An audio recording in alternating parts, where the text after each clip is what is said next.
దత్తాత్రేయస్య so అకరోత్ అన్నాం నిన్న. ప్రతిరోజు దత్తాత్రేయ యాగం చేస్తూ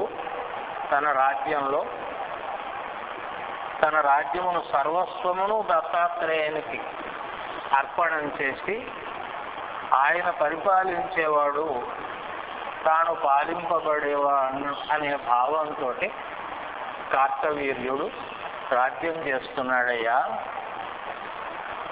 ఇంతకంటే గొప్పరాజు లేడు అన్నారు అంగీరసుడు. ఆయన గురించి మాట్లాడుతూ ఇంతకంటే గొప్పరాజు లేడెక్కడాను అని కీర్తిస్తున్నారు. ఇలా ఉండగా మళ్ళీ జడుడు మాట్లాడుతున్నాడు. నాన్నగారు, ఆ విధంగానే మీకు పితృభక్తుడు దత్తాత్రేయుని చేత యోగ ప్రభావాన్ని తెలుసుకున్నటువంటి వాడు అయిన అలర్కుడు అనేటటువంటి ఒక రాజర్షి చరిత్ర చెబుతానన్నాడు.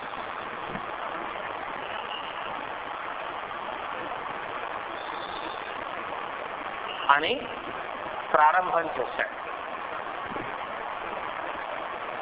ఈ చరిత్ర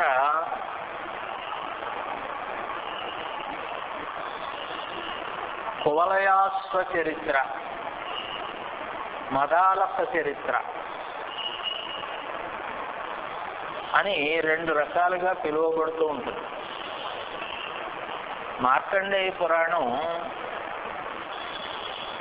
ఆంధ్ర భాషలో చాలా కావ్యములు రావడానికి కారణమైంది. మార్కండేయ పురాణమే తెలుగులో చెక్కన గారి శిష్యుడైన మారన గారు అనువాదం చేశారు. మార్కండేయ పురాణం అనే పేరుతో. అలాగే మనందరికీ చాలా వరకు పరిచితమైనటువంటి అలసాని పెద్దన గారు రాసిన మను చరిత్రము మార్కండేయ పురాణమునందలి విషయం. అంచేత పెద్దన గారికి ఒక గొప్ప కావ్య వస్తువు మార్కండేయ పురాణం అందించింది. అలాగే ఆ తర్వాత తంజావూరు రాజుల యొక్క వ్యవస్థలో కువలయాశ్వ చరిత్ర, మదాలస చరిత్ర అని, మదాలస పరిణయం అని రెండు కావ్యాలు ఉంటాయి. ఆ రెండు కావ్యాలకు కూడా మార్కండేయ పురాణం ఆధారం.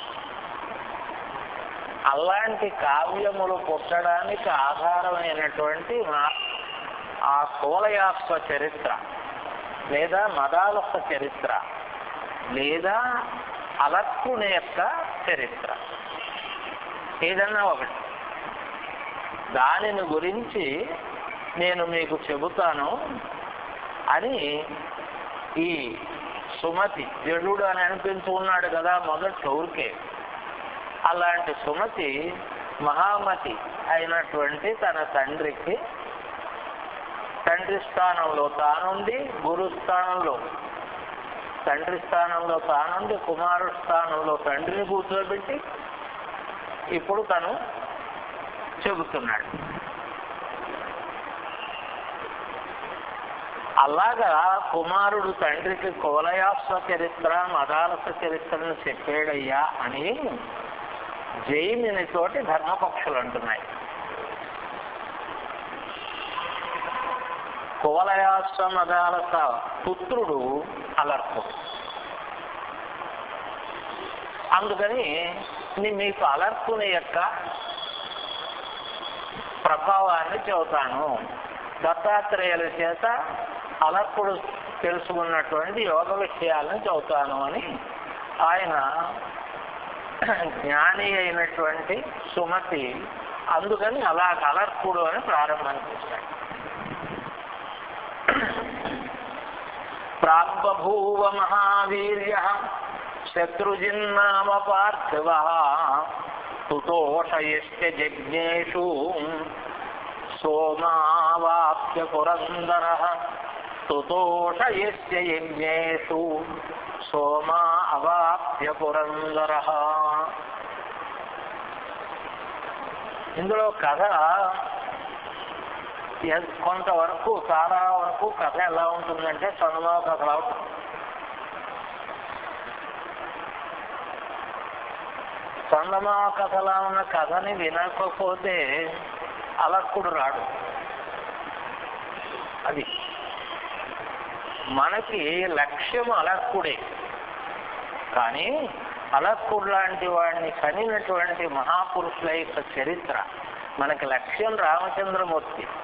కానీ కౌశల్య దశరథులు మనకు పూజ్యస్థానీయమైన వ్యవస్థలు. వాళ్ళ గురించి మాట్లాడుకుని రామచంద్రమూర్తి గురించి మాట్లాడుకోవాలి. అలాగా పూర్వకాలంలో ఋతధ్వజుడని ఒక రాజు ఉండేవాడయ్యా. ఆయన సర్వలక్షణ సమన్వితుడు, మహావీరుడు.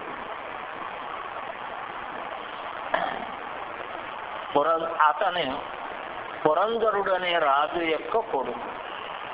పితృభక్తి పరాయణుడు ఈ ఋతధ్వజుడే కువలయాత్మ. అది కొంచెం మనం జ్ఞాపకం పెట్టుకోవాల్సిన విషయం అన్నమాట. ఈ ఋతధ్వజుడు పితృభక్తి పరాయణుడు. తల్లిదండ్రుల మాట ఏదైతే ఉందో దానిని మాత్రమే ఆచరించి చేసేటటువంటి వాడు. అంచేత అలాంటి వ్యవస్థలో వాడు కనుక సర్వలక్షణ సమన్వితుడై దినదినాభివృద్ధి పొందుతున్నాడు, ఎదుగుతున్నాడు, తోటి బాలులతోటి ఆటలాడుకుంటున్నాడు ఆ వయస్సును అనుసరించి. ఇలాంటి సమయంలో నాగలోకంలో అశ్వతరుడని ఒక నాగరాజు ఉన్నాడు. ఆయనకి 2 కొడుకులు. వాళ్ళు అప్పుడప్పుడు భూమి మీద వస్తూ ఉండేవారు. అలాంటి సందర్భంలో ఒకసారి ఆ పిల్లలిద్దరూ భూమి మీదకి వచ్చి ఈ ఋతధ్వజుడు అతనితో పాటు ఆడుకుంటున్న పిల్లల్ని చూశారు. ఋతధ్వజుడు ఆ పిల్లలను ఆకర్షించాడు. మనం కూడా వీళ్లతో పాటు ఆడుకుంటే బాగుంటుంది అనిపించింది వాళ్ళకి. అనిపించి వాళ్ళిద్దరూ మనుష్య రూపములు ధరించి ఆ పిల్లల్లో కలిసి వాళ్ళతోటి ఆటలాడారు. ఆటలు ఆడుకుంటూ ఉండడం, సాయంకాలం అవగానే తమ స్వరూపాలు ధరించి తమ లోకానికి వెళ్ళిపోతూ ఉండడం. మళ్ళీ వాళ్ళకి ఎంత ఇదంటే ఆ ఆసక్తి, ఋతధ్వజుడిని చూడాలి, అతనితో ఆడుకోవాలి అన్న ఆసక్తి ఎంతటిదంటే ఎప్పుడు తెల్లవారుతుందా అని నాగలోకంలో కూర్చునేవారు.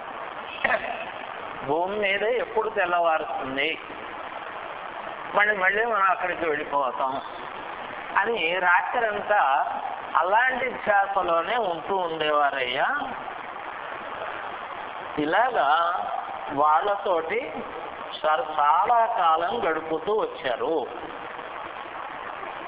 ఒకసారి ఈ పిల్లల్ని అశ్వతరుడు గమనించాడు. వీళ్ళు పగలు మన లోకంలో కనపట్టలేదు, ఆయన పాలన ఆయన వ్యవస్థలో ఉండేవాడు, సరిగ్గా పట్టించుకోలేదు. ఒకసారి ఆలోచించాడు, అవును వీళ్ళిద్దరూ ఎక్కడ పగలు కనపట్టలేదు, సాయంకాలానికి వస్తున్నారు, ఎక్కడికి వెళ్తున్నారు అని వాళ్ళిద్దరిని పిలిచి అడిగాడు.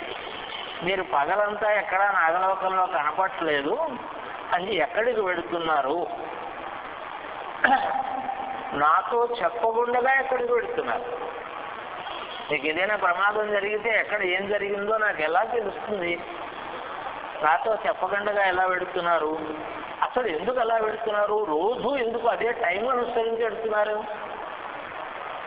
సరిగ్గా ఓ టైంకి బయలుదేరి వెళ్ళిపోవడం, సరిగ్గా ఓ టైంకి బయలుదేరి రావడం, అంచేత ఎక్కడికి వెళుతున్నారు ఏమిటి అని ఆ పిల్లల్ని నిలదీసి అడిగితే వాళ్ళు ఉన్నది చెప్పారు.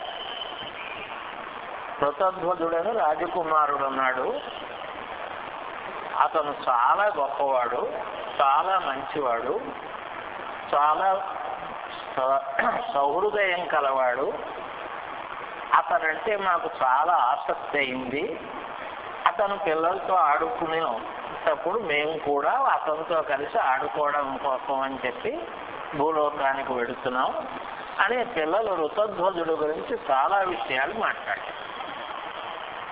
మాట్లాడితే ఆయన సంతోషించాడు. ఏం చేత అంటే, మీరు మీ మిత్రుని యందు ఇంత అభిమానాన్ని చూపెడుతున్నారంటే అతను నిజంగా ఉత్తముడే అన్నాడు ఆయన. ఏం చేత అంటే పిల్లలు ఉత్తములు అని అతని నమ్మకం.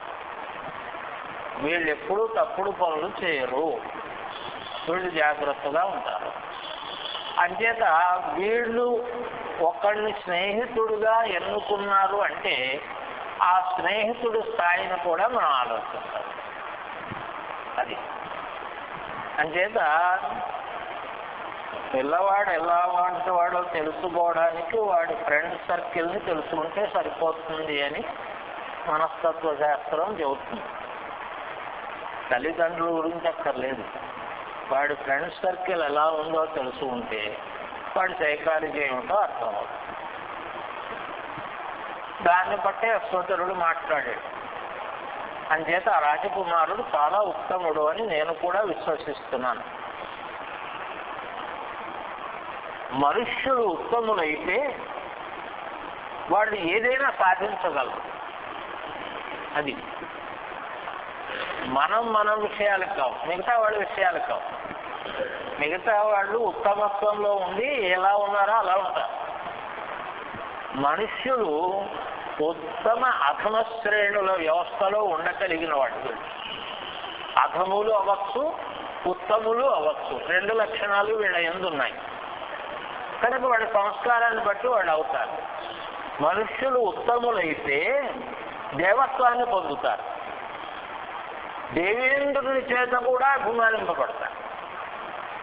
అది మనుష్యత్వం. ఈ మనిషి అభిమానింపబడినట్టుగా ఓ నాగలోక వ్యవస్థ, ఓ గంధర్వ వ్యవస్థ, ఇంకో వ్యవస్థ అభిమానింపబడదు. మనిషి ఉత్తముడు అయినవాడు అని కనుక దేవతలు నమ్మినట్లయితే, దేవతలు నమ్మినట్లయితే, అందుకని ఇంద్రుడికి చాలా మంది స్నేహితులు మనుష్య వ్యవస్థలో ఉన్నారు. ఇంద్రుడు చాలా మంది మనుష్యుల యొక్క సాహచర్యాన్ని, స్నేహాన్ని, సహాయాన్ని పొందాడు. అది కనుక మనుష్యులు ఉత్తములైతే చాలా గొప్పవాళ్ళు అవుతారయ్యా. వాళ్ళు నియత మనస్కులై ప్రయత్నిస్తే ఎక్కడికైనా వెళతారు.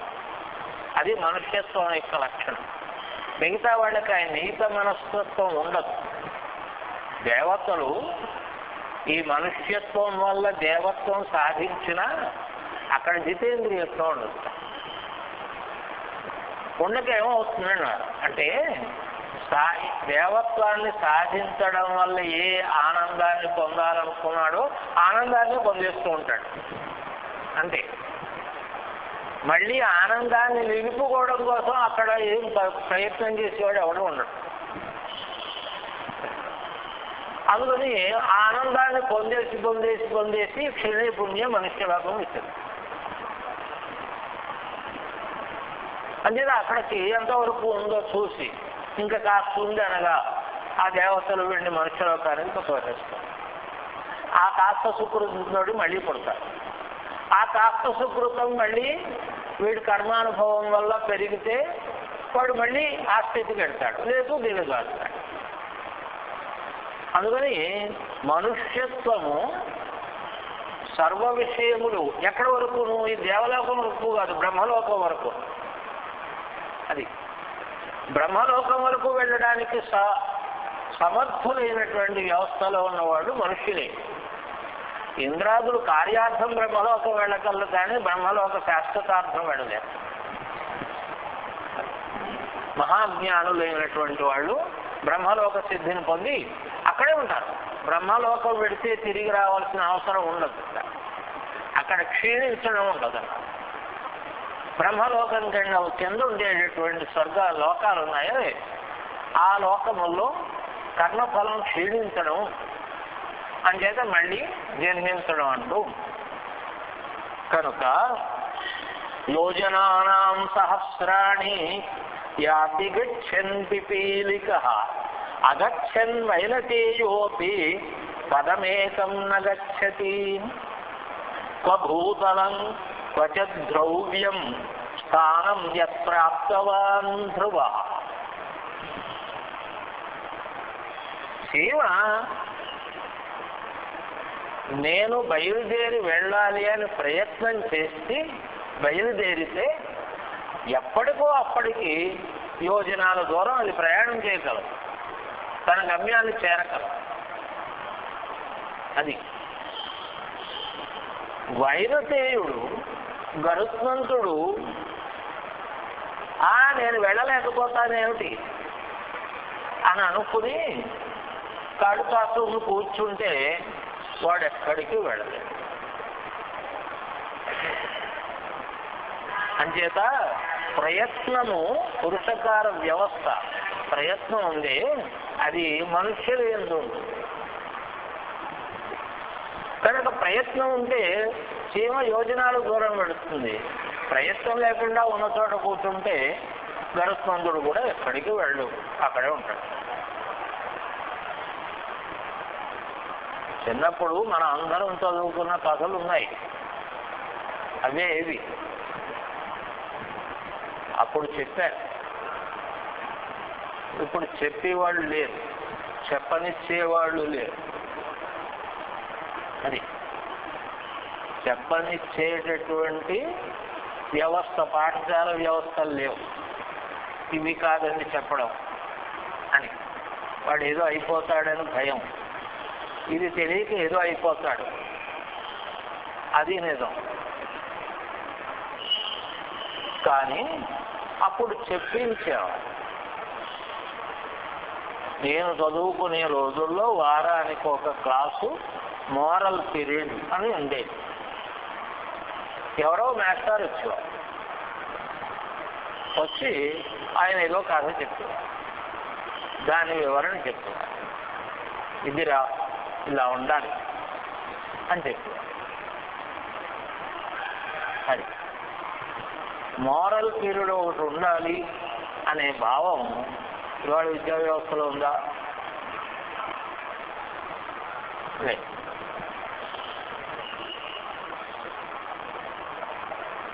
కనుక ఆ వేళ ఉంది. అందుకని ఆ వేళ మనం అదేమిటి కుందేలు తాబేలు కథ చదువుకున్నాం. ఈ రెండు కలిసి ఒక చోటకి వెళ్ళి మనం అక్కడ వెళ్ళాలి, ఎవరు స్పీడ్గా పెడతారో పన్ను వేస్తుంది కదా. అది ఎవరికి తెలియంది, జ్ఞాపకం చేయడం కోసమే. రెండు బయలుదేరి, తాబేలు వేగం తక్కువ, దానికంటే కుందేలు వేగం ఎక్కువ. ఇది గబగబా వెళ్ళిపోయింది. అది ఎక్కడో ఇంకా వెనకాల ఉంది, చాలా దూరంలో. ఇంకా ఎప్పుడో వస్తుంది అని ఇదో చెట్టు దగ్గర ఆగిన తర్వాత ఆ చెట్టు దగ్గర ఆగి అలా కూర్చుంది. కూర్చుని లోపల నిద్ర వచ్చింది, పడుకుంది.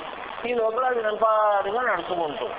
దానికి అలసట లేదు, నిద్ర లేదు, కార్యదీక్ష తప్ప. అది దీక్షాపరుడు నిద్రపోడు, సాధకుడు నిద్రపోడు. సాధకుడు అలసత్వాన్ని పొందడు. ఆంజనేయ స్వామి దానికి ఉదాహరణ. అంచేత ఆ తాబేలు సాధకుడైన వ్యవస్థలో జీవి. అది నింపాదిగా నడుచుకుంటూ వెళ్ళిపోయింది. దీనికి తెలివచ్చి అయ్యో ఇది ఇంకా రాలేదు ఏంటి, ఇంకా ఎక్కడెక్కడో ఏడుస్తోంది అనుకుని గబగబా వెళ్ళేటప్పటికి ఇది ఆ గోల్ దగ్గరికి వెళ్ళి కూర్చుంది హాయిగా. అంచేత సాధక వ్యవస్థ సాధ్యమును అనుసరించినప్పుడు విశ్రాంతి మొదలైనటువంటి అవలక్షణాలను పొందదు, శ్రమని ఎరుగదు, సాధ్యమునందే దృష్టి ఉంటుంది. సాధకుడు ఆయాసపడడు. కనుక మనిషి అలాంటి వాడు. ఎవరి యందు? మిగతా దేవతాగణాల ముందు మనిషి సాధకుడు. అది మనుష్యత్వం యొక్క గొప్పతనం. వీడు సాధిస్తాడు, దేన్నైనా సాధించి నేను అంత స్వర్గం వెళ్ళాలి అనుకుంటూ పెడతాడు. కాదు నేను బ్రహ్మలోకం వెళ్ళాలి పెడతాడు. అది సాధన వ్యవస్థ. కనుక భూతలం కొంచెం ద్రవ్యం. ఎక్కడ భూమి, ఎక్కడ ధ్రువలోకం, ఎక్కడ ధ్రువమండలం, ఎక్కడ భూమి. స్థానం యత్ ప్రాప్తవాన్ ధ్రువ. ప్రయత్నం చేసి ఆ రాజకుమారుడు ఆ ధ్రువమండలం యొక్క అధిపతి అయ్యాడు. ఆ మండలం అంతకుముందే ఉండుండొచ్చు, కానీ వాడక్కడ అధిపతి అయ్యాడు. కనుక అది మనుష్యుల యొక్క స్వభావం.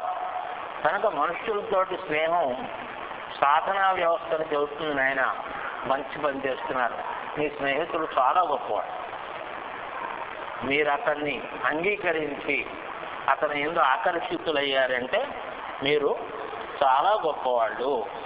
కనుక పుత్రులారా, ఆ రాకుమారుని యొక్క కార్య విశేషాలు ఏమిటో ఒకసారి చెప్పండి. అతను ఏం చేస్తాడు, ఎలాంటి వాడు, అతని యొక్క గొప్ప గుణాలు ఏమిటి, ఈ విషయాలు ఒకసారి చెప్పండి, మీరు ఎరుగున్నవి చెప్పండి అన్న. అంటే వాళ్ళు, నాన్నగారు అతనే ఒకసారి స్నేహితుల యొక్క మండలిలో అప్పుడప్పుడు ఏవో చెబుతూ ఉండేవాడు. ఓసారి ఏం జరిగిందో తెలుసా అని అతనే మాకు ఒక సంఘటన గురించి, అతనికి జరిగిన సంఘటన గురించి చెప్పాడు. ఏం చెప్పాడు అంటే, అతని తండ్రి అయిన శత్రుజిత్తు మహారాజు దగ్గరికి గాలవుడనే ఒక మహర్షి వచ్చాడు. అతను ఒక గుర్రంతో వచ్చాడు. వచ్చి, ఓ మహారాజా, ఒక దానవుడు మా ఆశ్రమ ప్రాంతాలన్నిటికీ ఆ వివిధములైనటువంటి మృగరూపాల్లో వచ్చి మమ్మల్ని నానా హింసలు పెడుతున్నాడు. అడవి పందులా వస్తాడు, మేము వేసుకున్నటువంటి దుంపలు అన్నీ తవ్వేసి పడేసిపోతాడు. అలాగే మా ఆశ్రమాల అరువులన్నీ తవ్వేస్తాడు. ఇంకో మృగ రూపంలో వస్తాడు, భయపెట్టొస్తాడు. ఇలాగా మా దీక్షల్ని సక్రమంగా సాగనివ్వడు, మా మనస్సుకు ప్రశాంతాన్ని ఉండనివ్వడు. అలాగ మమ్మల్ని హింసిస్తున్నాడు, ఇలాగ అన్నీ పాడు చేస్తున్నాడు. మేము బాధపడుతున్నాం. ఇలాంటి సందర్భంలో ఇదిగో ఈ గుర్రం ఎక్కడి నుంచి వచ్చిందో తెలియదు, ఆకాశం నుంచి దిగింది మా దగ్గర. ఇది మా దగ్గర వచ్చిన తర్వాత ఈ గుర్రం గురించి మాకు ఒక మాట వినపడింది. ఈ గుర్రం పర్వతాల్ని దాటగలదు, నదుల్ని దాటగలదు, సముద్రాన్ని దాటగలదు, భూమండలం అంతా తిరగలదు అని. అందుకని కువలయో నామ ఖ్యాతిం లోకేషు యాస్యతి. అందుకని గుర్రానికి కువలయము అని పేరు. కువలయం అంటే భూమి. అందుకని ఇది భూమి అంతా నిరాఘాటంగా తిరగలదు కనుక ఈ అశ్వానికి కువలయం అని పేరు అని మాకు ఒక వాక్కు వినపడింది. ఆ వాక్యం ఏం చెప్పిందంటే, మీరు దీన్ని తీసుకెళ్ళి శత్రుజిత్తు మహారాజుకి ఇవ్వండి. ఇస్తే అతనికి ఒక కొడుకున్నాడు, వాడి పేరు ఋతధ్వజుడు. వాడి అశ్వాన్ని అధిరోహించి మిమ్మల్ని బాధ పెడుతున్న రాక్షసుడిని చంపగలడు. కనుక దీన్ని తీసుకెళ్ళి అతనికి ఇవ్వండి. ఈ అశ్వాన్ని అధిరోహించి అతను చేసిన ఘనకార్యాల వల్ల వాడు ఋతధ్వజుడనే పేరు కలిగిన వాడు తర్వాత నుంచి కువలయాస్వుడు అని పేరును గడిస్తాడు, ఖ్యాతి పొందుతాడు అని. అప్పుడు ఆ మహర్షి ఆ గుర్రాన్ని ఆ రాజుకి ఇచ్చి వెళ్ళాడు. సరే, రాజుగారు విన్నాడు. ఈ గుర్రం ఎక్కి, శత్రుజిత్తు మహారాజా, నువ్వు సమస్త దానవుల్ని సంహరిస్తావని చెప్పలేదు, నీ కొడుకు అని చెప్పింది. అందుకని ఎవరి కోసము వినియోగానికి వచ్చిందో ఆ వస్తువుని వారి చేతనే వినియోగింపజేయాలి. తండ్రి బాధ్యత ఎరిగినవాడు. అది ఈ గుర్రం మనం ఎక్కువ చూద్దాం సరదాగా అని అనుకోలేదు. అది మనోబలం అంటే, జితేంద్రియత్వం అంటే అది. కనుక అతను కొడుకును పిలిచి, నాయన రాక్షస వధ కోసం ఈ అశ్వమును నీకు మహర్షి పట్టుకుని ఇచ్చారు కనుక దీని మీద నువ్వు వెళ్ళి ఆ రాక్షసుడు ఎవరో చూసి వాడిని వధించి మహర్షుల యొక్క ఆశ్రమాలకి భద్రతను కల్పించు అని ఆజ్ఞాపిస్తే, తండ్రి ఆజ్ఞ వలన అతను గుర్రాన్ని ఎక్కాడు. గుర్రాన్ని ఎక్కాలనే కుతూహలం అతనికేం లేదు. అది తండ్రి ఎంత జితేంద్రియుడో, మనోనిగ్రహం ఉన్నవాడో, కొడుకు అంతే మనోనిగ్రహము ఉన్నటువంటి. అది రామచంద్రమూర్తికి రాజ్యాన్ని ఇస్తాను అని దశరథుడు మొదటిసారి పిలిచి చెప్పాడు. రామచంద్రమూర్తి మొహం ఇంత అవ్వలేదు. ఆ తర్వాత మళ్ళీ పిలిచి వాళ్ళ పెన్నమ్మ, నీ తమ్ముడికి రాజ్యాన్ని ఇవ్వాలని మీ నాన్న అనుకుంటున్నారు, నువ్వు అరణ్యవాసం చేయాలి అంది. అప్పుడు ఆయన మొహం ఎంత ముడుచుకుపోలేదు. ఎందుచేత ఈ మనోబలం ఎక్కడి నుంచి వచ్చింది అంటే, దశరథ మహారాజు అశ్వమేధ యాగం చేస్తున్నాడు. పూర్తయింది. పుత్రకామేష్టి చేశాడు. అది కూడా చివరికి వచ్చింది. అందులోంచి ప్రాజాపత్య పురుషుడు అంటే ప్రజాపతి సంబంధమైన పురుషుడు. ప్రజాపతి సంతానానుగ్రహాన్ని చేయాలి. ప్రజాపతి అంటే బ్రహ్మదేవుడే కాదు, బ్రహ్మ మానసిక పుత్రులైనటువంటి వాడు ప్రజాపతి. అంచేత తత్సంబంధమైన వాడు కూడా. వాడు అందులోంచి బయటకు వచ్చాడు. బయటకు వచ్చి ఇంత పాత్రతోటి వచ్చాడు. అందరూ చూస్తున్నారు, ఆశ్చర్యపోతున్నారు. దశరథ మహారాజు అలా చూస్తూ ఉన్నాడు. చూస్తూ ఉంటే అప్పుడు ఆయనే, మహారాజా నీకు సంతానం కలగడం కోసం ఈ పాయస పాత్రతోటి నేను వచ్చాను అన్నాడు. అంటే అప్పుడు ఆయన అన్నాడు, కింకరవాణి అన్నాడు, ఇప్పుడు నన్ను ఏం చేయమంటారు? ఈ పాయస పాత్ర నా చేతిలోంచి తీసుకుని వెళ్ళి నీ భార్యలకే తినిపించు అన్నాడు. అలాగే అని అప్పుడు లేచాడు. ఇప్పుడు దశరథుల్లో మనకు కనపడింది ఏమిటి అంటే ఆ మనోనిగ్రహం. ఏ పని కోసం తాను చేస్తున్నాడో ఆ యజ్ఞగుండంలోంచి ఒక ఆయన ఆవిర్భవించి పాత్రతో వచ్చాడంటే తక్కువ లేచి ఆ పాత్ర చేసి అందుకుని పట్టుకుపోయినటువంటి మనిషి కాడు అది. అందుకని వచ్చిన ఆయన ఎవరో, ఎందుకు వచ్చాడో, పాత్ర ఏమిటో ఆయనే చెబుతాడు అని అంతకు ముందు యజ్ఞ వ్యవస్థలో తాను ఎలా ఉన్నాడో అప్పుడు కూడా అలాగే ఉన్నాడు. ఆ మనోబలము, ఆ జితేంద్రియత్వము రామచంద్రుడు. అది పోలికలు అలాగే ఉంటాయి. ఏదో రాముడు విష్ణువు యొక్క అవతారం మహానుభావుడు అలా అనుకోదు. ఆయన పుట్టినటువంటి వ్యవస్థలో, ఆయన పుట్టినటువంటి గర్భాల్లో అక్కడ ఉండేటటువంటి లక్షణాలు ఏవైతే ఉన్నాయో ఆ పారంపర్య లక్షణాలు ఆయన్ని చెందాయి. కనుక ఈయనలో ఏ లక్షణాలు ఉన్నాయో ఆ లక్షణాలు వాళ్ళ పూర్వుల్లో ఎక్కడెక్కడ ఉన్నాయో మనం చూస్తే వాళ్ళ గొప్పతనం మనకి తెలుసు. రామచంద్రమూర్తి ఏకపత్ని వృతుడు, దశరథ మహారాజు పాడు.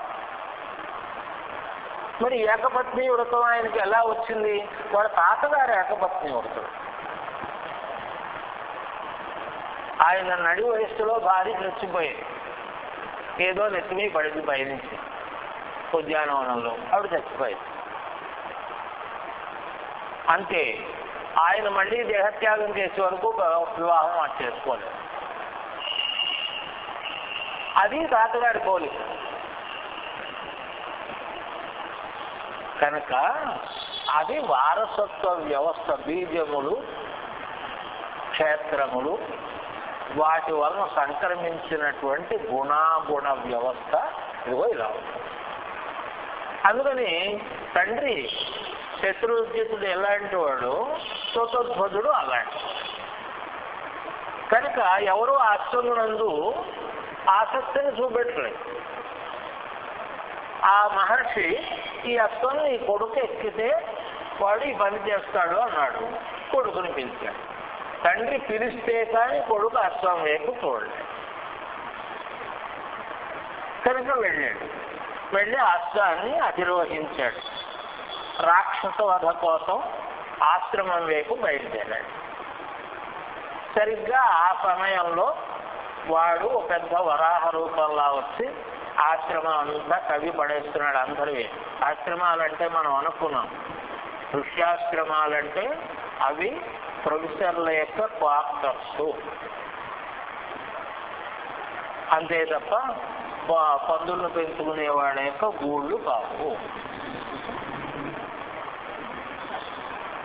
వాళ్ళు ఎలాంటి వాళ్ళంటే వాళ్ళకు కావలసిన ఆహార పదార్థాలని వాళ్లే పండించుకునేవాళ్ళు. వినిమయ వ్యవస్థ కూడా అక్కర్లేదు. తెలంగాణలో అలాంటి ఒకానొక వ్యవస్థని నేను చూశాను.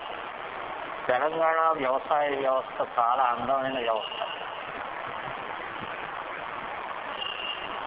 చాలా కాలం మారలేదు. ఇప్పుడు కూడా సగం సగంగా మారి. ఏమిటి అంటే ఒక 4 ఎకరములు తక్కువ కానీ కామందు అక్కడ ఉండడు. ఆ ఎకరాలు మెట్ట భూములు, నీటి వసతి ఉన్న భూములు. మెట్ట భూముల్లోంచి కూడా పంపు పెట్టి నీరు తీసుకునే వ్యవస్థ ఉంది. అది అందులో వాళ్ళు ధాన్యం, తెలంగాణ మెట్ట ప్రాంత ధాన్యం గోదావరి జిల్లాల ధాన్యం కంటే చాలా అందంగా ఉంటుంది. కాకతీయ చరిత్ర మీరు పరిశీలిస్తే అదేమిటి, రామప్ప గుడి దగ్గర ఉండేటటువంటి రామసాగరం, ఆ రామసాగరం, సాగరం అంటే చెరువు, చెరువు అంటే సముద్రం, అది అలాంటి. ఆ సాగరం మీద 1000 ఎకరాలు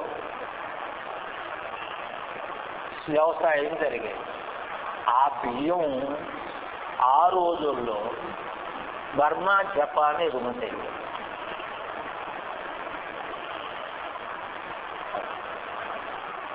వాటి యొక్క గిరాకీ అలాంటి. అంచేత అక్కడ అది వేరు. అలాగే తెల్ల నువ్వులు తెలంగాణలోనే పండుతాయి.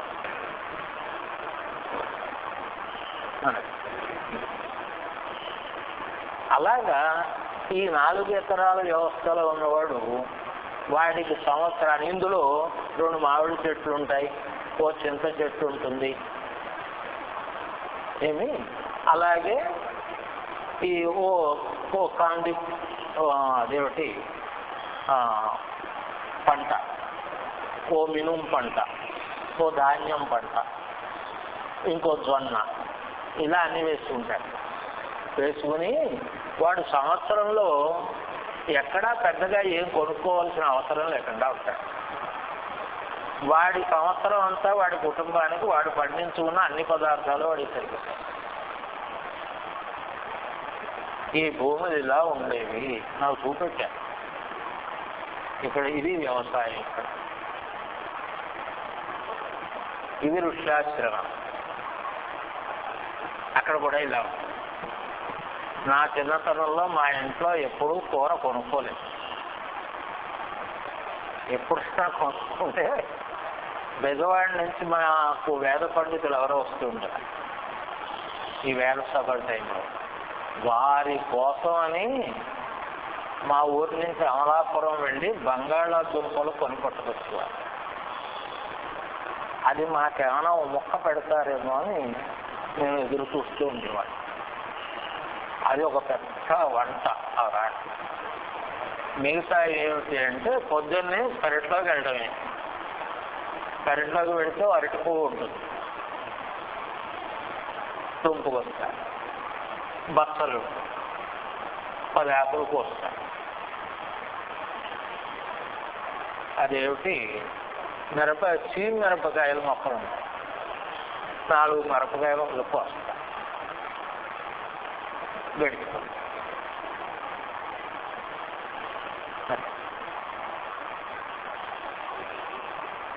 అంచేత ఇవి ఋష్యాశ్రమాలే. ఇంక వీళ్ళకి ఎందుకు రోడ్డెంబడి తిరగడం? పెంటలోకి వెళ్ళి ఆడవాళ్ళు కోసుకు తెచ్చుకుంటారు, వీళ్ళు స్నానం చేస్తారు, వీళ్ళు సంధ్యావందనం ఉపాసన చేసుకుంటారు, పిల్లలకు వేదం పాఠం చెప్పుకుంటారు.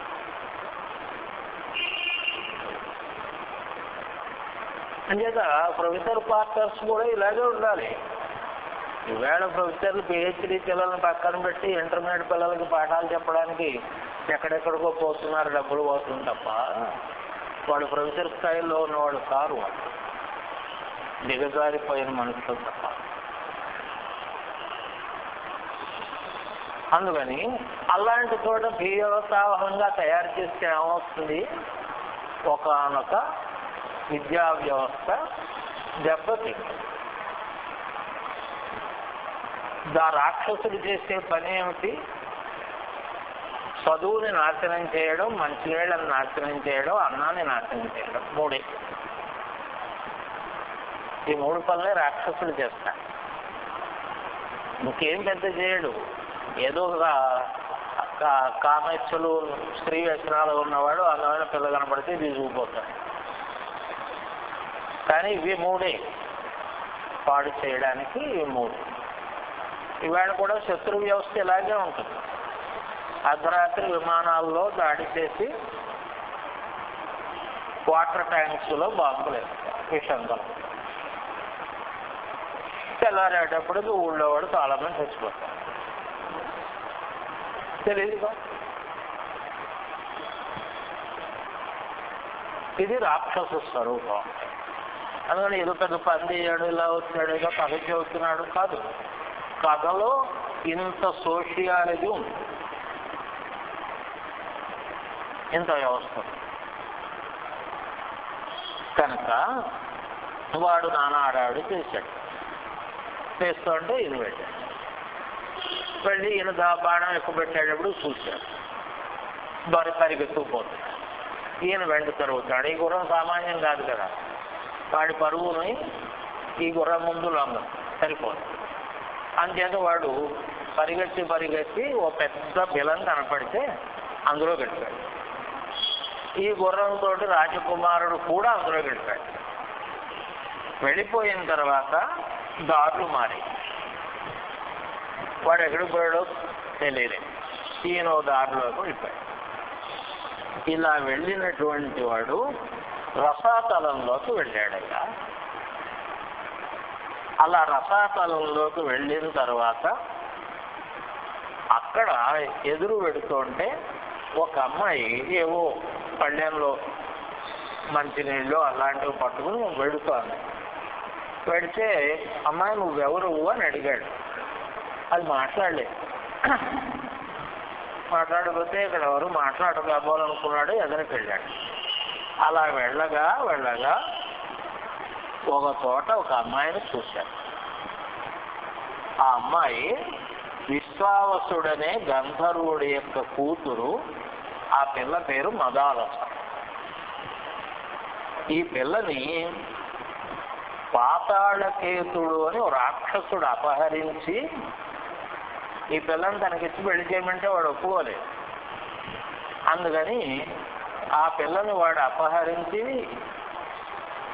రసాతలంలోకి తీసుకొచ్చి తమోమయమైనటువంటి మాయా వ్యవస్థను ఏర్పాటు చేసి దాని అక్కడ ఆ పిల్లని అక్కడ ఉంచాడు. అందుకని అది మిగతా నాగలోకంలో వాళ్ళకి ఆ పిల్ల కనపడదు.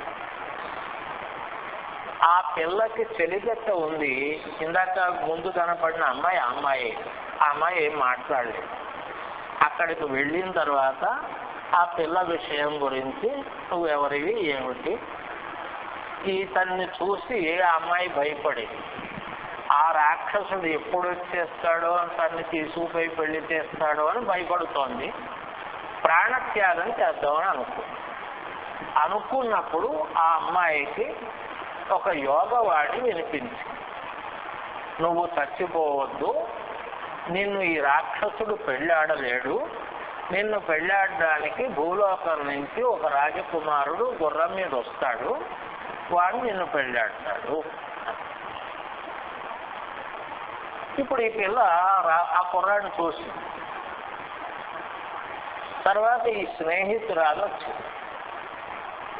ఈ స్నేహితురాలు కూడా గంధర్వ వ్యవస్థలో ఈ అమ్మాయిని భర్తని ఓ రాక్షసుడు చంపేశాడు. పాపం ఆ వైధవ్యంతో ఈ తీసుకొచ్చినటువంటి అమ్మాయికి సపురాలు కనుక ఇక్కడికి వచ్చి ఉండి తీర్థయాత్రలు చేస్తూ భర్త యొక్క ఉత్తమ స్థితికి ఆ అమ్మాయి కాలక్షేపం చేస్తోంది.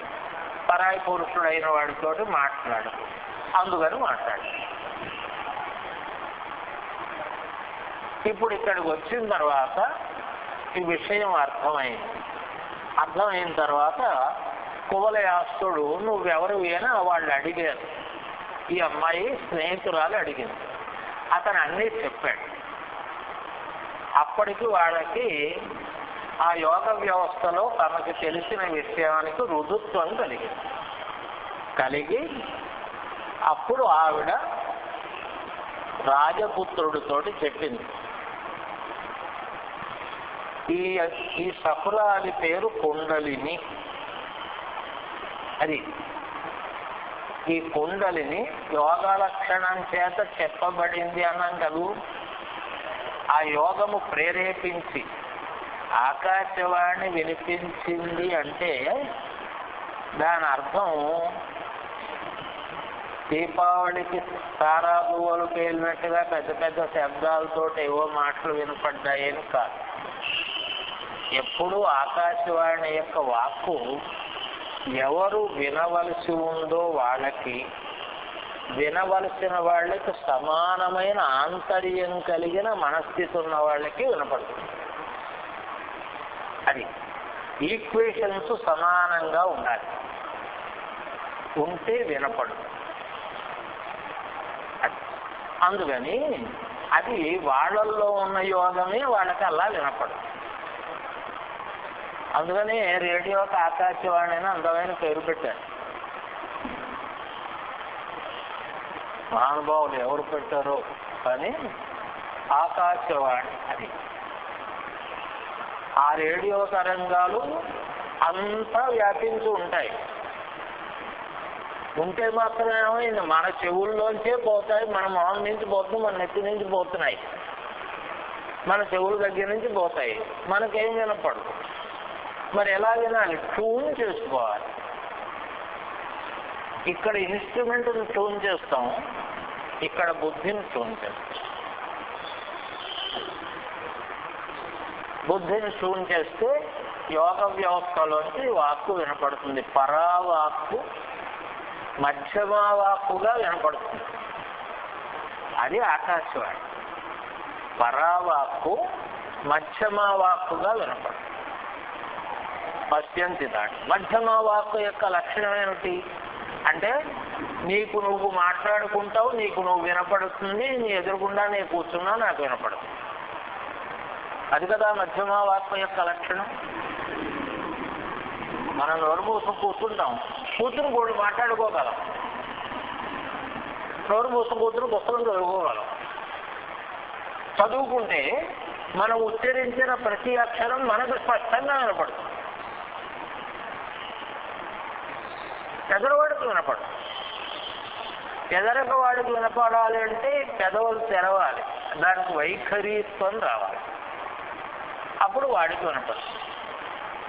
ఈ మధ్యమావాక్కు ఆకాశవాణి, ఈ మధ్యమావాక్కు యోగం.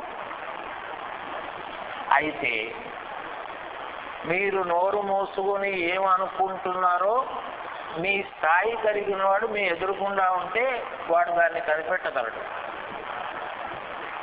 అది ఏమిటి స్తోత్రం అలా చేస్తున్నావు, తప్పు చేసావు అంటాడు. నేను స్తోత్రం చేసినట్టు నీకు ఎలా తెలుస్తుంది? లేకపోతే ఎందుకు లోపల చుట్టుకుంటావు, పైకి చుట్టూ అంటాడు. లోపల చుట్టుకుని నువ్వెందుకు దోషాన్ని అనుభవిస్తావు? పైకి చుట్టూ ఎదుర్కొన్నా ఉన్నాను కదా. నీ చుట్టూ సత్యం అయితే దోషం నాదే వస్తుంది అంటాడు. నేను ఎదుర్కొంటున్నట్టు వీడికి ఎలా తెలుస్తుంది అనుకుంటాం ఊరికి. ఆ ఈక్వాలిటీ లేని వాళ్ళకి తెలియదు. అంచేత ఆకాశవాణి వినపడింది, ఆకాశవాణి వినపడింది అంటే వినపడుతుందా అంటే వినపడి తీరుతుంది. ఇప్పుడు వినపడుతోంది కూడా. అలాగ శబ్దములు వినపడతాయి, అలాగ శబ్దములు ఆకాశమునందు ఉంటాయి అనే వ్యవస్థ ఇవాళ వైజ్ఞానిక వ్యవస్థలో కూడా చాలా వరకు నిరూపణలో ఉంది. శబ్దము ఆకాశమునందు ఉంది. ప్రయత్నం చేస్తే మనకు లభిస్తుంది.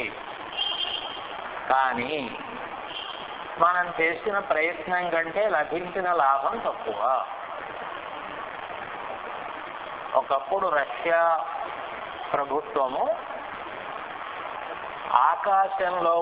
ఆకాశంలో అనేక శబ్ద సముదాయాలు ఉన్నాయి, అనేకులు జీవ వ్యవస్థలు. గాంధీ గారి ఉపన్యాసాలని ఏదో ఒక చోట ఆయన ఈ స్థలంలో ఈయన మాట్లాడాడు అనే వ్యవస్థలో ఆకాశంలో ఎక్కడ ప్రసారం అయిందో, ఎక్కడ వరకు వెళ్ళిందో చూసి దాన్ని రికార్డు చేయడం కోసం ప్రయత్నం చేస్తే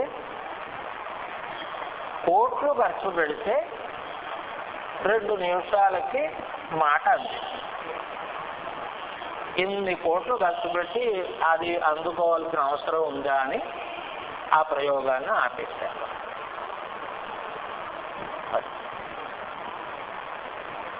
కానీ రుజువు ఉంది. దీనిలో డబ్బు అవసరం లేదు. ఇప్పుడు ఆయన మాట్లాడినక్కర్లేదు, చదువుకోవాల్సిన బోర్డు ఉన్నాయని ఆయన తెలుసుకోవచ్చు. కనుక అలాంటి వ్యవస్థ. అందుకని ఈ సకురానికి కుండలిని అని పేరు. ఈ కుండలిని పరాగ లక్షణంగా ఉంటుంది కనుక ఆవిడ విని ఆ విషయాన్ని అతనికి చెబుతుందియా అన్నారు. అప్పుడు నువ్వు మా సకురాల్ని వివాహం చేసుకోవాలి. ఇది యోగ వ్యవస్థలోనికి వచ్చినటువంటి వాక్కు. అంటే అతను అంగీకరించలేదు పూలయాసుడు. ఏం చేత? మా అమ్మగారికి నాన్నగారికి తెలియకుండా నేను ఏ పని చేయను. వాళ్ళ ఆజ్ఞ మేరకు నేను రాక్షసుల్ని తరువుకుంటూ వచ్చాను. ఈ సందర్భానికి ఇక్కడికి వచ్చాను, ఇంతే.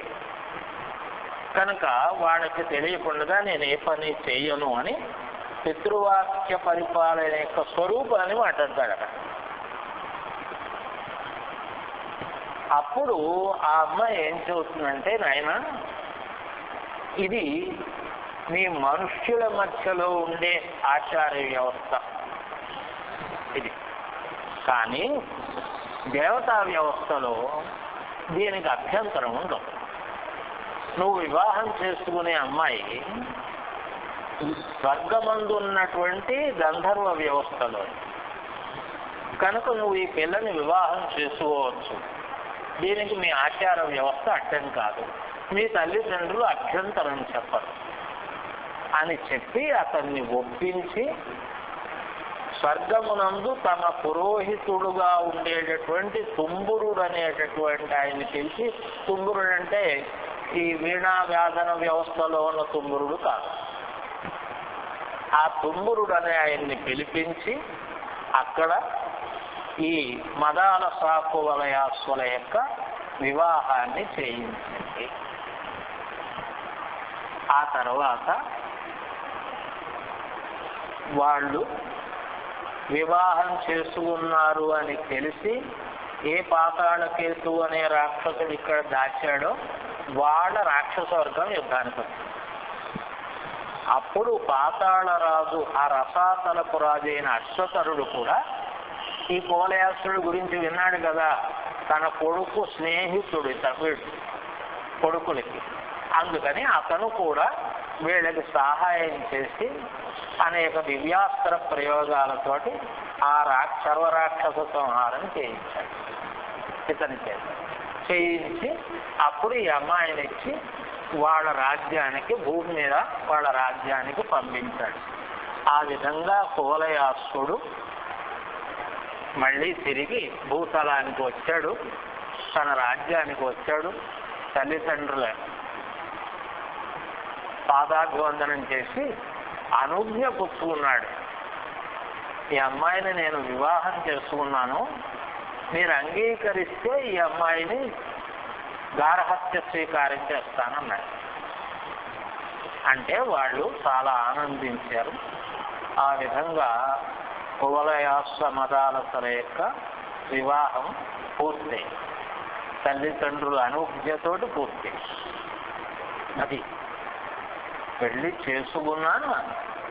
ఒకానొక పరిస్థితుల్లో తల్లిదండ్రుల యొక్క అనుజ్ఞను పొందే వరకు భార్యాభర్తృత్వ వ్యవస్థను ఆపుకోవడం అనేది కృతజ్ఞుడైన కుమారుని యొక్క లక్ష్యం. రామచంద్రమూర్తికి సీతాదేవి అంటే అత్యంతమైన ప్రేమ అన్నారు. అయోధ్యగానే ప్రారంభం చేస్తున్నాం. ఎందుకు ప్రేమ అంటేట తండ్రి ఇచ్చిన భార్యట, అందుకు ప్రేమ. తండ్రి ఇవ్వడం ఏమిటి, నువ్వు కదా విల్లు విరిచావు తెచ్చుకున్నావు, విల్లు విరవడం వరకు ఆయన పని. అది విల్లు రాజధర్మాన్ని అనుసరించి విరిచాడు. నువ్వు విల్లు విరిచిన వాడికి పిల్లనిస్తాను అని నువ్వు ఏదైనా అనుకుంటే అనుకో, వాటితో మాకు సంబంధం లేదు. విల్లు విరవడం రాజధర్మం, విల్లు విరిచాడు. అందుకని జనక మహారాజు మంత్రుల్ని పంపించి అయోధ్య నగరానికి, మీ పిల్లలు ఇలా జనక మహారాజు రాజ్యంలో ఉన్నారు, విశ్వామిత్ర మహర్షి అక్కడే ఉన్నారు, ఆయన ఇలాగ పణం పెట్టాడు, మీ వాడు ఇలా విల్లు విరిచాడు, పిల్లని పెళ్ళాడడానికి సిద్ధంగా ఉన్నాడు, మీ అనుజ్ఞ కోసం మిమ్మల్ని తీసుకురమ్మన్నారంటే అప్పుడు ఆయన బయలుదేరి వచ్చాడు. వచ్చి తండ్రి దగ్గర ఉండి పెళ్లి చేశాడు కనుక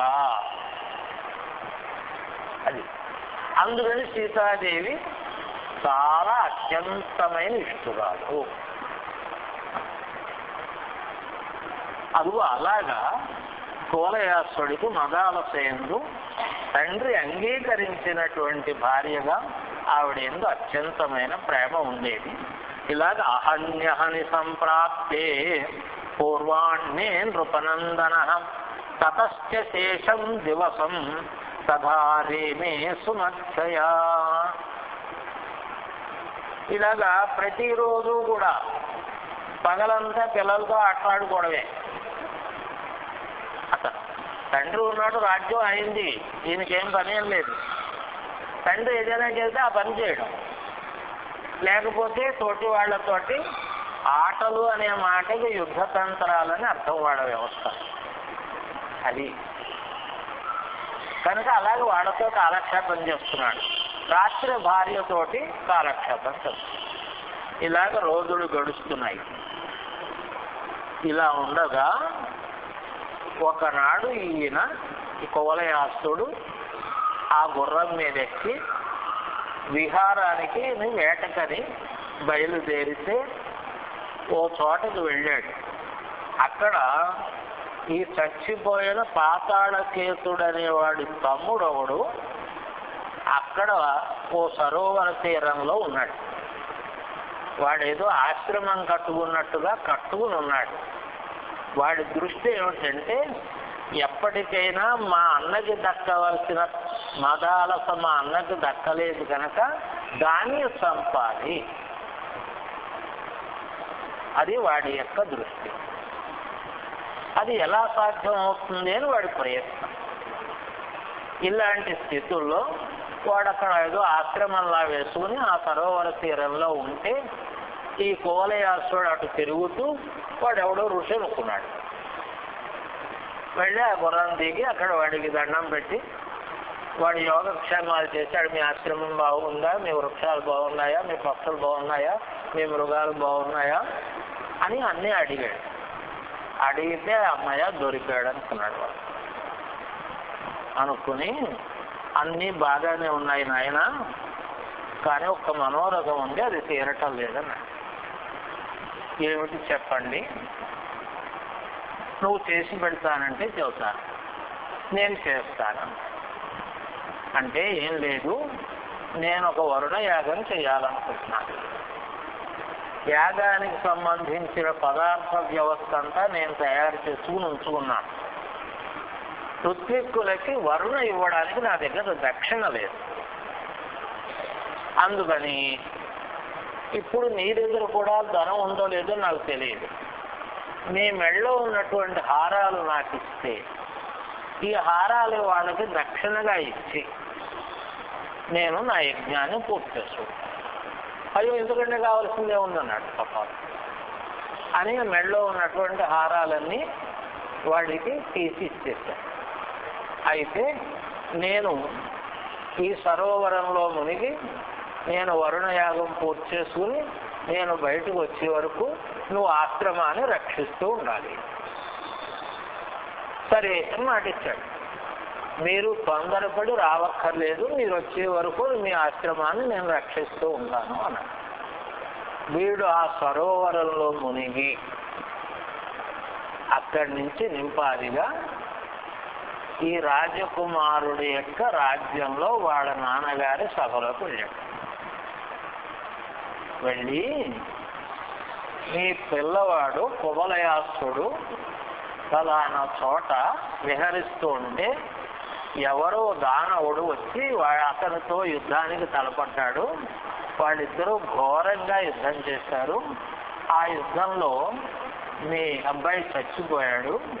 అతని గుర్రం ఎక్కడికో వెళ్ళిపోయింది.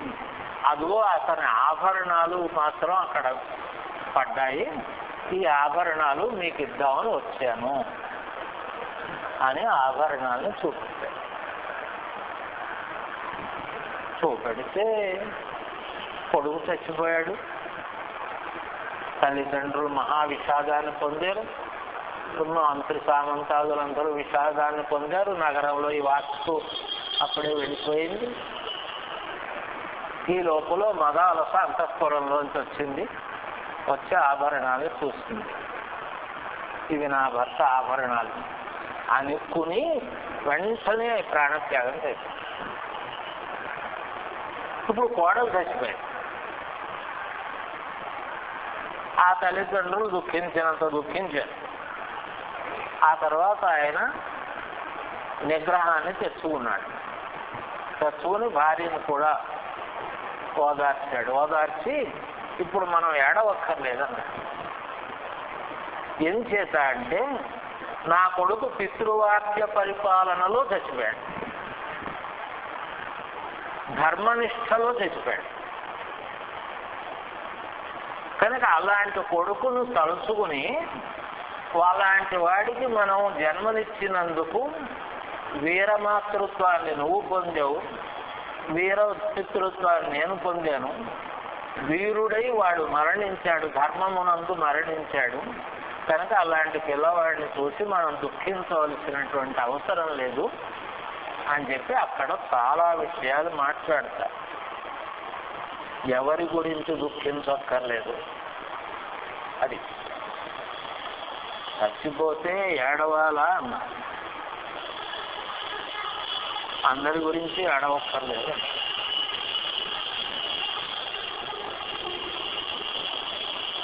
మరి అందరి గురించి ఏడవక్కర్లేదు అన్నప్పుడు అంతంలో ఎవరెవరు ఉంటారు? వెధవులు ఉంటారు. వాడి గురించి ఏడవక్కర్లేదు. ఏ రాజనైతిక నాయకుడో పోతే అంత పడి ఏడవలసిన అవసరాలు ఏం లేవు. అంచేత ఏడవ. మహాపురుష మరణంలో కూడా దుఃఖించక్కర్లేదు. మహాపురుషుడి యొక్క మరణమందు కూడా దుఃఖించక్కర్లేదు.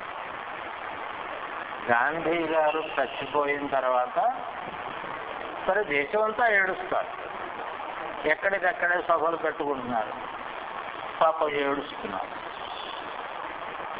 అలాంటి సందర్భంలో ఆంధ్రదేశంలో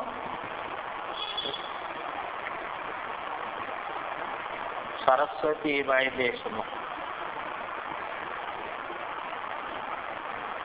ఆవిడ సంతాప తీర్మానం చేస్తూ మహాపురుషులైన వాళ్ళు ఎప్పుడు ఇలాగే చచ్చిపోతారు తప్ప మంచం పట్టి చచ్చిపోరు అని చెప్పి మనం ఏడవక్కర్లేదు అంటున్నాం. ఆ మాట శాస్త్రవాక్క. శాస్త్రము అలాగే మాట్లాడుతుంది. ఇప్పుడు అలాగే మాట్లాడాడు అతని తండ్రి. మహాపురుషులు ఎప్పుడూ మంచం పట్టి చచ్చిపోరు, వాళ్ళు వాళ్ళ ధర్మ దీక్షయందు ప్రాణత్యాగం చేస్తారు.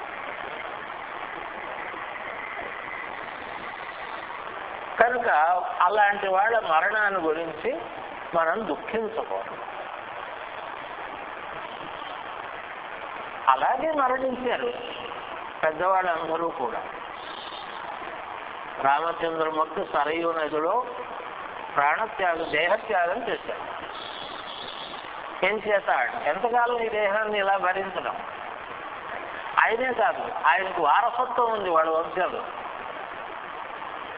వాళ్ళ వంశంలో చాలా మంది పెద్దలు ఇంతకు ముందు అలాగే దేహత్యాగం చేశారు.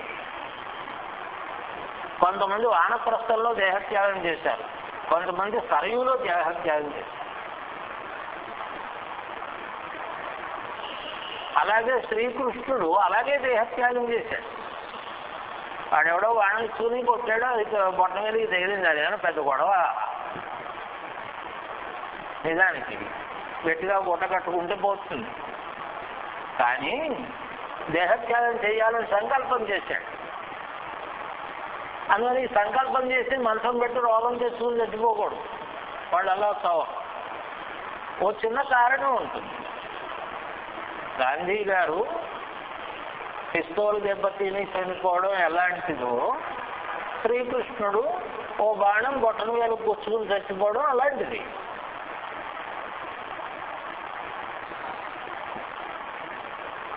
కనుక మహాపురుషుల యొక్క మరణ వ్యవస్థ వాళ్ళ ధర్మ దీక్ష ఎందే ఉంటుంది. కనుక వాళ్ళ గురించి మనం దుఃఖపడక్కర్లేదు. అదే తండ్రి అయినా అంతే, తల్లి అయినా అంతే, జనం అయినా అంతే, మరొకళ్ళైనా అంతే, ఎవరైనా అంతే. కనుక నా కొడుకు పితృసేవా కర్తవ్యంలో చనిపోయాడు అని అక్కడ ఉన్న వారితోటి అస్మిన్ జన్మని నాణ్యామే భవిత్రీ సహచారిణి సామృతే మృగశాభాక్షిం గంధర్వతనయామహం అలాగా మాట్లాడుతూ ఈ వార్తని నాగకుమారులు తన తండ్రి అశ్వతరుడికి అందించారు. ఇలాగా మా స్నేహితుడు చచ్చిపోయాడు, ఆ వార్త ఇలా వాడు చెప్పాడు, ఆయన ఎవరో మహర్షుడు చెప్పాడు, ఆయన వెళ్ళిపోయాడు. ఆ మాటలు వినగానే ఈ జన్మలో ఆయన సాహచర్యం చేసేటటువంటి మదాలత ఇంకా ఎవరి సాహచర్యం లేదు కనుక ఆవిడ కూడా ప్రాణత్యాగం చేసింది అని చెప్పారు. అశ్వతరుడికి మదాలత తెలుసు, ఆవిడ అక్కడ ఉండడము తెలుసు. ఆ రాక్షసుడు ఎవరికీ కనపడకుండా చేసినా ఆయన చూచాడు, ఆయన చూడతాడు. కానీ ఆవిడని అక్కడ ఉంచి రక్షిస్తున్నాడు కనుక పర్వాలేదు. అది రక్ష కోసం పెట్టాడు, మన దగ్గర పెట్టాడు, పర్వాలేదులే. వాడు ఏ దృష్టిలో పెట్టాడో ఆ దృష్టి తర్వాత కర్తవ్యములు దైవ నిర్ణయాలు కనుక దయలో జరుగుతుంది. ఇక్కడ రక్షణలో ఉంది. సీతాదేవిని చూసి ఆంజనేయ స్వామి అనుకున్నాడు, రాక్షస స్త్రీలు కాపలాలు ఉన్నారు, ఆవిడ ఉంది అక్కడ ఉంటే ఆవిడ చూశాడు. క్షితిక్షమా పుష్కర సన్నిభాక్షి, ఎంత సహన స్వరూపం.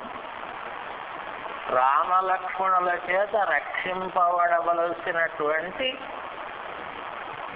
సీతామహాదేవి ఈవేళ రాక్షస స్త్రీల చేత రక్షింపబడతారు అన్నాడు ఆంజనేయ స్వామి.